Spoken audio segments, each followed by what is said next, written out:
এমন একটা সময় আসবে যখন ঈমানের উপরে অটল থাকাটা জ্বলন্ত জ্বলন্ত কয়লা, আগুনের কয়লা হাতে রাখার চাইতে কঠিন হবে বা হাতে রাখার মতো হবে। নবীজি বলেছেন সেই সময় সবর করাটা, ঈমানের উপরে টিকে থাকাটা, সমাজের সবাই একটা স্রোতে দৌড়ায়, তার বিপরীতে দৌড়ানো সহজ বিষয় নয়। কিন্তু এই কাজটা যারা করতে পারবে, নবীজি বলেছেন তাদের কাজটা কষ্টসাধ্য এতটাই যে জ্বলন্ত আগুনের কয়লা হাতে রাখার চাইতেও বা রাখার মতো কষ্টের, কিন্তু এর বিনিময়টা আবার সেরকম ঈর্ষণীয়। তিনি বলেছেন 50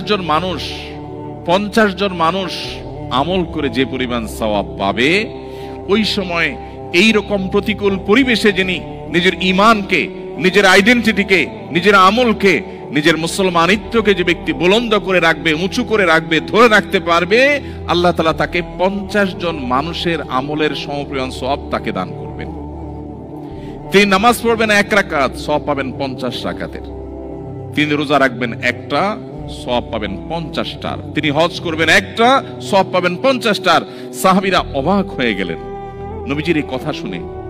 তখন তো সেরকম কোনো পরিবেশ ছিল না, ঈমানের জন্য অনুকূল পরিবেশ ছিল মদিনাতে। নবী করিম সাল্লাল্লাহু আলাইহি ওয়াসাল্লাম এই কথা শুনে তারা জিজ্ঞাসা করলেন, হে আল্লাহর রাসূল, আপনি যে বলছেন তখনকার মানুষেরা প্রতিকূল পরিবেশে ঈমানের উপরে টিকে থাকতে পারলে একজনে 50 জনের সওয়াব পাবে, সেই 50 জন কি আমাদের 50 জন নাকি তাদের সময়ের 50 জন? নবীজি তখন বলেছেন, আরে না, তাদের সময়ের না, তোমাদের মতো 50 জনের সওয়াব তারা পাবে।